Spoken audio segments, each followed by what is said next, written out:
Hey, I'm Dr. Boyce Watkins from Your Black World and the Black Business School. What's going on, Meteor Man? Meteor Man already has an answer on the question that we're going to have for today. I'd love to get you guys' take on this. I'll give you guys a second to kind of come into the conversation. This is worth talking about because I think that how we are seen by the world, how the black man and the black woman, are seen is very important. And so this conversation is a bit of a microcosm to sort of lay out a discussion and a framework to help us decide how we want to be viewed by the world and whether or not certain things matter or don't matter. Do me a favor, if you just come in, please hit the thumbs up button, please hit the share button, hit the subscribe button. This is going to be a good conversation. What's up, Black Plumber and William Blagogi? Hey, brother, Bill Bando from Alexandria, 19 years old. Love your work. Well, I love you, man. I respect you. The fact that you're 19 years old and you're already taking in intelligent content, you're listening to a college professor every day, that's going to make you smarter. And unfortunately, people like me, I wasn't smart enough to know the importance of listening to my elders until I got older. It's like you got to go through life and go through some stuff to really what you have in front of you. Now, give me a second. It looks like I'm not totally connected on one channel, so let me see if I can fix this. I may not be able to. Looks like it should be in there. Okay, so let me know if you guys, Roy, let me know if you can hear me. Roy Wardlaw, and exclamation thought says, Doc, when do you sleep? I sleep actually. What's funny is I sleep actually more than most people do. I'm just really, really good at time management. I learned that when I was actually 19, 20 years old. I learned that we have 168 hours in a week, and a lot of us waste that time. And then we wonder, like, where did the time go? Where did the time go? Where everybody's got the same amount of time in a day. It's just some of us are very conscious of the time. Some of us are unconscious of the time. So consciousness is a deep word in the sense that when you're conscious of things, that means you're just aware. Like financially conscious means I'm aware where my money's going, how much I spent, things like that. When I'm financially unconscious, that means I'm just spending money and not thinking about it, which makes my pockets go empty. I don't know where my money went. I can't tell you what I did with it, etc. Same thing is true with time. Time is more valuable than money. So I stay woke. Thank you, Fran. In the sense that I'm always aware of what I do with my time. If I spend 10 minutes on the phone with you, I know why I spent that 10 minutes. It ain't because I ain't got nothing to do. It ain't because I'm just sitting around chilling and wasting my life. It's because I'm literally trying to achieve a specific goal. It might just be as simple as just trying to get closer to a relative or whatever. But seriously, at the end of the day, if you want to be successful in life, manage your time, manage your time, manage your time. Don't let average ass motherfuckers waste your time. Seriously, average ass people will suck up a great person's potential in a second. Seriously, like they'll just have you sitting around gossiping, talking about nonsense and wasting time on bullshit and blowing all your money at the club and sitting around, holding a drink all night and you bored and you should be home working on your dream, but instead you sitting in the club because that's what everybody else is doing. Don't do stuff because that's what everybody else is doing. Pick your passion, pick your goal, pick your objective, and stick with that. So anyway, let me dig into this. Hit the thumbs up button. Please hit that thumbs up button. Very, very important. Please hit the thumbs up button. Also, welcome to drboycetv.com, the home for intelligent Black people. Let's get it cracking. Let's start this conversation. Serena Williams did a magazine cover, and so here's what happened, Keisha.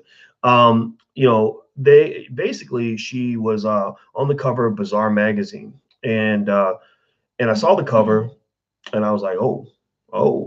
Okay, all right, okay, and we know Serena. We know that Serena is I think, and I know y'all, some of y'all might find this controversial, especially given that I am from Louisville, Kentucky, the home of the great Muhammad Ali. You might find it controversial, but I really believe Serena, as far as athletes go, as far as pure athletic ability goes, it's probably the greatest of all time. Like I put her ahead of Michael Jordan because the things that she's accomplished as an athlete exceed what Jordan has done. Maybe Tiger Woods is up there, honestly. Except the problem is with Jordan and Tiger Woods is they kind of fell off. they made big mistakes. Tiger, his mistake was, mess with that Becky that took him for, I think she took him for about $500 million or something like that. See his brothers out here giving away all their wealth. And that derailed his career back in 2008, 2009. So he lost a decade where he could have been playing some good golf, but instead he was dealing with nonsense he created in his own life. And then Michael Jordan's mistake was this dude kept retiring and then changing his mind. I'm like, dude, just keep playing, stop quitting and coming back, quitting and coming back. Then the last time he tried to quit and come back, it didn't work. He was old, So I think Serena has actually had a consistent career. Even Muhammad Ali, as great as he was, just purely as an athlete, he had a time in the peak of his career where he could not fight. But remember, he wasn't fighting because he was standing up for a conscientious issue. So that to me is still what makes Ali the greatest, because he transcended sports. What makes Ali the greatest athlete of all time, in my opinion, is the fact that he wasn't an athlete all the time. He was more than an athlete to so many people. Serena is more than an athlete to a lot of people too, just maybe in a different way. And I know as far as athletic accomplishments, I honestly put her up there number one. In fact, when I was at the Nike campus, there are all these beautiful buildings all over the Nike campus. And I went to the Michael Jordan building because I know the guys at the Jordan brand. But they had these other buildings, the John McEnroe Center, the Tiger Woods Conference Center, and things like that. And then I saw this big, gigantic building under construction in the back. It was huge.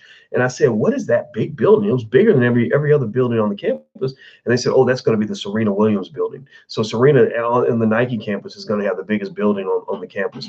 And she's earned it. She's a great Black woman. She's amazing in terms of what she's accomplished. I have a lot of respect for her, and as well as her family. And I don't like the fact that they demonize her father either, Richard. A lot of times when these young Black kids grow up and become, extraordinary, the father will be the one behind a lot of it, with the mother's support as well, the mother being there as well. But they'll always demonize the father because they love to demonize the Black man. Let me give you examples. Tiger Woods' daddy, they used to talk about him like he was crazy. Venus and Serena's daddy, they talked about him like he's crazy. Beyonce's daddy created her whole career. I mean, pretty much got her going from a business standpoint. They talk about him like he's crazy. Who's even Coco Gauff, the girl who just defeated Serena. They already talking shit about her daddy in the media. Well, he's being sued by the mother of by his own mother and blah, blah, blah. Yeah, but just because you get sued don't mean you did something wrong. Now show me a verdict and then I'll make a conclusion. But anybody can sue anybody for anything. It happens all the time. Especially when you're famous, people think you have money. People love to sue. So I think the vilification of the Black father, Michael Jackson's daddy, they talk about him like a dog, like, oh, he was abusive. Yeah, but he also created the greatest performers in the history of all mankind. Why don't you give him some fucking credit for that? Seriously, why don't you start to give him a little bit of credit for the good things he did before you start bashing on all the ways that he screwed up and flawed? That's I hate that stuff. It drives me crazy because I believe we need fathers in our community. That's why you got so many crazy things happening in our communities right now, is because we don't have fathers anymore to protect our girls. And then people won't get mad like, well, R. Kelly did this and Black men should have been protected. Yeah, well, there's some Black men who want to protect, but if everybody's telling you that Black men don't matter, Black men ain't shit, you don't need that man, girl, get him out of the house. Well, then shit. Then guess what? Your family becomes vulnerable when you don't have a strong man around. That's just the reality. So anyway, let me move forward. Y'all got me on a separate tangent here, and I want to stay focused. So with Serena, she does this magazine cover, and I look at the cover, and first thing I notice is that she's got like her ass hanging out of the, you can see it if you came to the video, you saw the image, and I'm like, that's her booty's out. Like, why is her ass out? I don't get it. And I didn't know what to think. I was like, well, maybe I'm just being old fashioned. Maybe that's just, that's what people do. I don't know. I just didn't think Serena. I mean, Serena's the GOAT.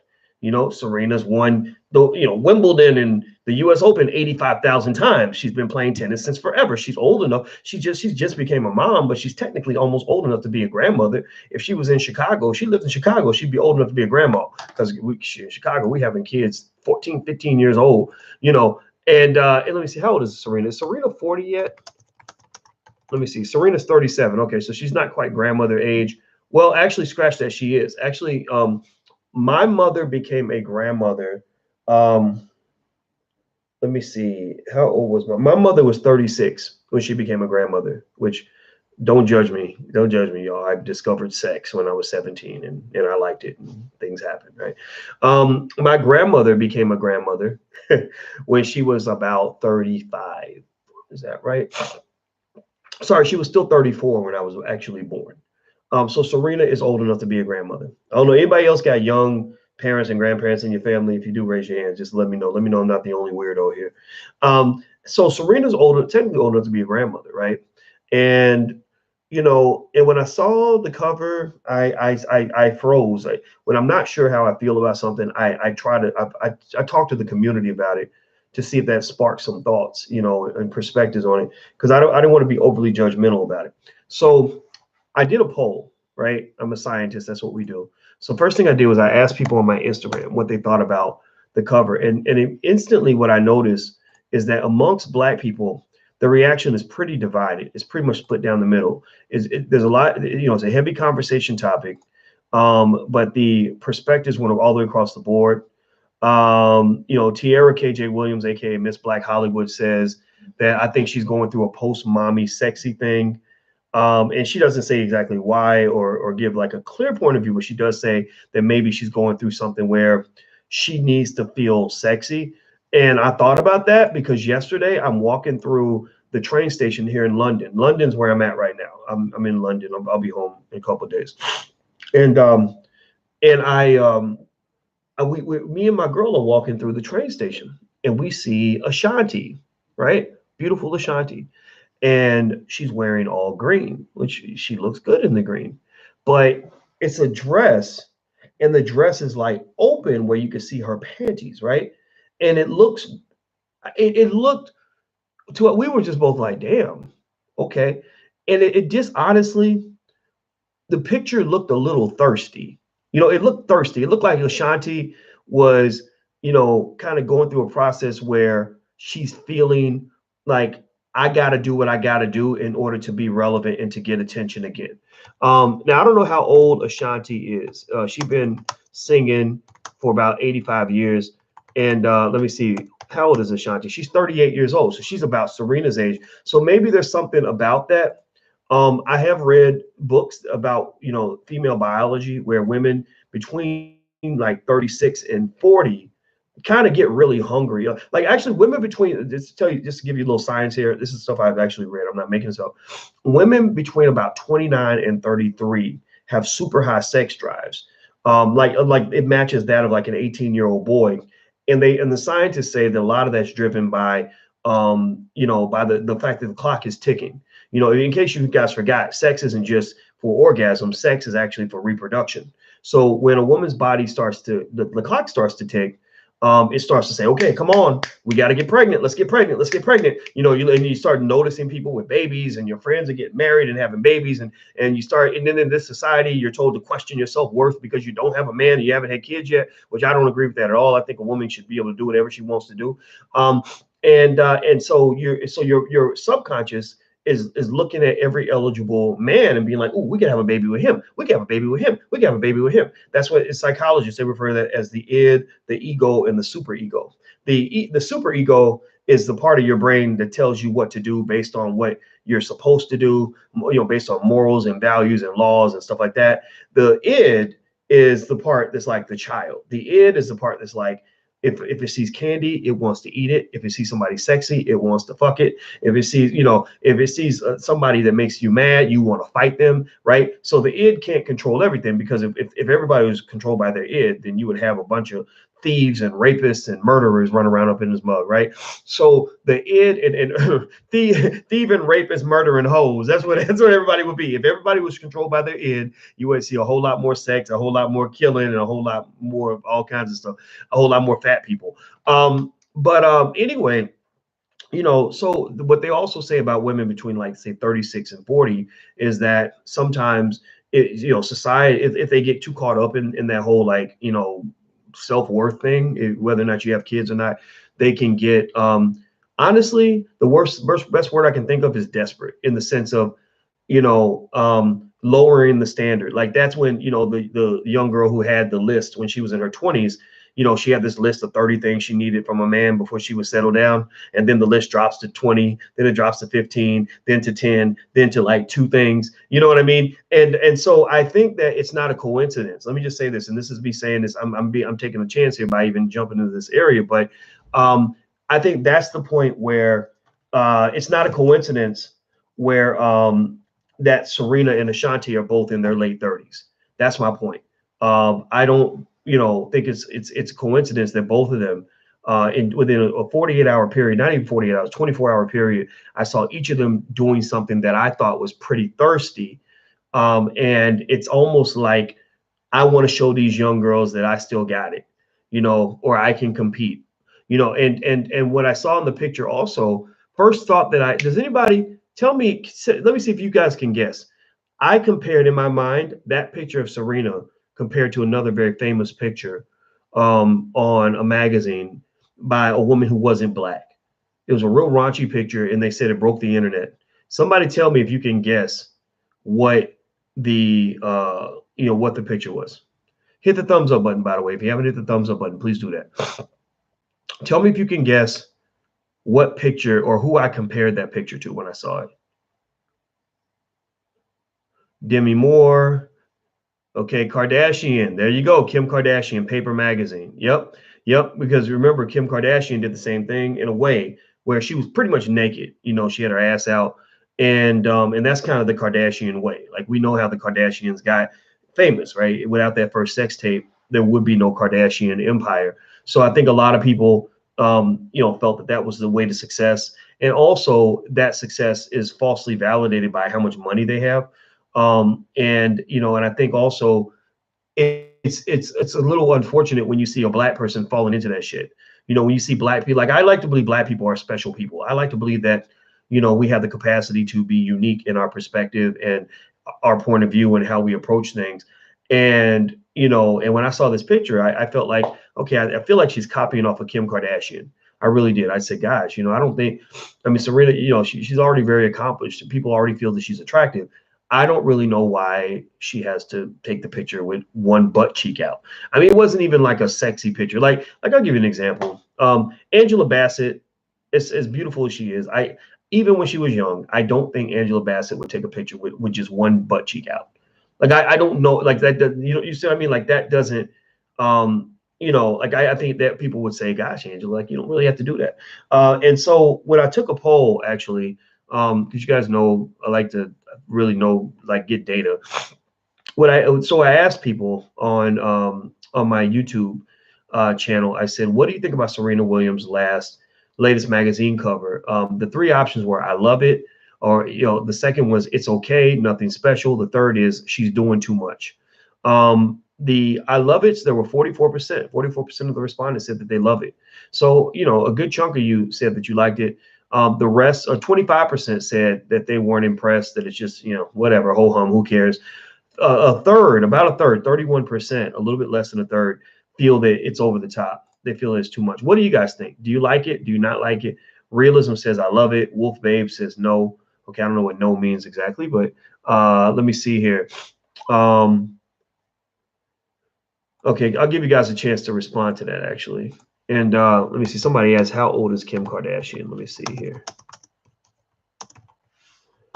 Kim Kardashian is 38 years old also. So she's also in that like young grandmother phase of her life, which is pretty if you're not ready for it. Like if you think being young and attractive is the only thing you have, then you're kind of dying a slow death. People always hate and says realism. Nikinsha says typical. Let's see. Ijoima says thumbs down. Kenneth says I can care less. The issue is that we want to hold Serena to a higher standard, says Kareem the King. Well, you know, I saw some people that made comments about that white husband that she and again, y'all know me. I mean, I really do believe that who you marry does say something about who you are and what you value. You know, because I know a lot of sisters who can't marry a white guy, who just say it would just bother me, you know. like if when I get married, you're not going to hear me tell you that I married a white woman. I'm just going to tell you this right now. You won't hear me ever say, oh yeah, I changed my perspective. White women can be okay. No, I'm sure I know white women. They can be decent people, but I want to marry a black woman. Like that's just a deal breaker for me, right? But then there's some people who are like, no, it doesn't matter, race doesn't matter. And a lot of times those tend to be people that like have heavy European exposure, or maybe they're very mainstream in their thinking. You say things that don't make any sense to people. So I really think that I think that her marrying the white guy, is consistent. It's connected to the fact that she's doing this cover. I mean, I know a lot of black women who will say, no, I'll do a different image, I'll do a different picture for you, but I'm not going to do that one. I'm not going to pull one butt cheek out. Why? What do I need to do that? What do I need to do that? And then also, if you recall, when Serena is asked about, when she was asked about that time when the referee treated her like shit. Y'all remember that, when Serena got really hammered by the referee? And she started, and people were waiting to hear what she said, what she had to say about it. And she ended up talking about sexism, like, oh, he did that because I'm a woman. He did that because I'm a woman. And we were like, no, what the fuck? Like, he did it because you were black. I mean, yeah, you being a woman played a part in it, but you a nigga first too in their eyes. Like they don't do that to the other white women. They don't do that to the white women. The white women don't get that treatment that you got that day. So what the fuck makes you think that he did that because you were a woman? He referees women all the time, every day, twice on Sunday. Like, what in the motherfucker would make you think that this was because you're a woman? Like, really? And that's when black people start talking like that, you start saying, God, you are really trying to kiss the asses of these damn white liberals. Like seriously, you're trying to get in alignment with the feminist movement or LGBT, everything except being black. And that's annoying to people. Like, people are just like, come on, like stop it. Like, we got black people out here lying. Just, like that time. And I actually like this guy, but I think he's missed the mark a couple of times. The rapper Common. Common's he's complex. He's been around a long time. He's super talented. He's a great actor. I saw him in the John Wick movie. He did a great job. But then I heard him on some show where he's up here talking about. He's talking to a crowd full of white people, talking about, well, maybe we should just forget the past and move on, and hand in hand, and blah blah blah blah. All this nonsense. I got to go get the exact quote, but it's like something really stupid. Like, it's almost coonish. It's definitely pussified, that he said that, but that's kind of what Hollywood does. Like, you get in that space and there's like all this money and all this validation that you need as a black person, and suddenly all these white people love you to death, but that it's a fragile love. That if you get out of line, you start getting too black on them too quick, they're gonna boot your ass out, right? So then you start talking crazy, you start sounding ridiculous, and I think that when Serena did that whole thing where she was like, oh, it's because I'm a woman and he's not used to a strong woman. No. If you had been a blonde-haired, blue-eyed white girl, he would have just dealt with your temper tantrum and called it a day. No, he looked at you because he sees a black beast. He don't see no damn dainty ass, white woman worthy of love. He sees Sarah Bartman, which actually is another point. There are people that have said, actually in the comments, and I was looking at my Instagram. My Instagram is The Real Boyce Watkins. You guys can go there and check it out if you want to join Intelligent Conversations. And there were people that were comparing it to Sarah Bartman. I think that they're kind of intrigued with her body, like wow, like they're so masculine. It's so this, it's so that, and so ultimately, I think at the end of the day, people can think whatever they want. If you want my opinion, because people kept asking me, they kept pushing me, like, well, what do you think, Doc? I was like, stop asking us, what do you think? And I was like, I don't know, I got to process this, because I don't want to be stifling. But I think that there's ways for Serena to be successful without having to take pictures on the covers of magazines with her ass out. And I think also when we talk about the over-sexualization of the black woman, right? You have people that will talk about that. They'll say, that America over-sexualizes the black woman. Like, they think black women are bed wenches and sexual beasts, and they think black men are animals, right? That we're thugs, criminals, everything else. So if you have an issue with white people over-sexualizing the black woman, why would you feed that over-sexualization by demeaning yourself on a magazine cover with your ass out when you don't have to? Let me do a little check. Hit the thumbs up button. Please hit the thumbs up button while I do this. I'm gonna do a little check. Please hit that thumbs up button. And also, if you want to get a text notification when we go live, text the word Boyce to 31996. Text Boyce to 31996, and I'll send you a text when we go live. Except for when I go live, like in weird times like this. Okay, Serena Williams net worth. Why can I not find Serena Williams net worth by herself? It's very weird. They actually, Business Insider did a combined net worth of Serena and Alexis Ohanian. I don't know who the hell that is. So let me see. I think that her net worth is about $180 million. And if I'm not mistaken, the white boy she married is, also extremely wealthy. I think he created Reddit. He was a co-founder of Reddit, a major website. Because a lot of times when the sisters go marry the white guys, it's usually because black men ain't got the same amount of money as some of these white boys. Like you got the Meghan Markle effect. Like, I'm gonna go marry this slave master because when I say slave master, I'm dead serious. Like, I don't know if you guys know the Queen of England, actually, who's the mother of, or sorry, the grandmother, I think grandmother of Meghan Markle's husband, Prince Harry. She is the largest landowner on earth. She owns 1/6 of the Earth's land surface. Did y'all know that? Like, she literally owns 6.6 billion acres of land, right? So, and you know how she got it. They got a lot of that land by just going around the world stealing it from black people, and so they need to talk to her about reparations first. But anyway, she's got plenty of money. She's got plenty of money, plenty of fame, plenty of respect, and she can still win titles. She's still able to win tennis matches. So I don't really understand the need to take the picture with your ass out. I guess you're just being defiant. That's fine. I mean, that's kind of a white woman thing. But I don't get it. I don't think she needed to do that video or do that picture or whatever it was. Now somebody said, Michael, you're asking me to talk about Master P and Tyler Perry. Yeah, I'll get to that a little bit later. I got to actually go because we're doing some family stuff today. But I did see some of that. In order for me to talk about it, I got to understand it. It sounds to me like Master P just had an issue with the fact that him and Tyler were supposed to work on a project together, and he decided that he's mad because Tyler wouldn't follow through on whatever they were going to do together. That sounds like a personal thing. I don't really think there's much to say about that, other than the fact that Master P said he would never wear a dress for money, and I agree with that. I think that's a legitimate criticism of Tyler, but also it could just speak to the fact that Tyler built his initial audience off the gay community, right? They started with the gay people and the drag queens. Those are the ones who really gave him his initial support. He switched over to church-going black women because he identified with that, and he kind of left that other demographic behind, but kept the whole, like, I'm gonna wear a dress sort of thing. And really it does fit into this topic with Serena, in the sense of black people presenting ourselves in stereotypical ways to appease white people so we can make money. That's quite common. Whether you're talking about a rapper who's acting real thugged out, tattoos from head to toe, big gold chains, talking about how I'll smack a bitch, and I'll abandon my kids and spend all my money and kill 5 black men today. I killed five niggas today. Like, just talking crazy, right? Because white people love that shit.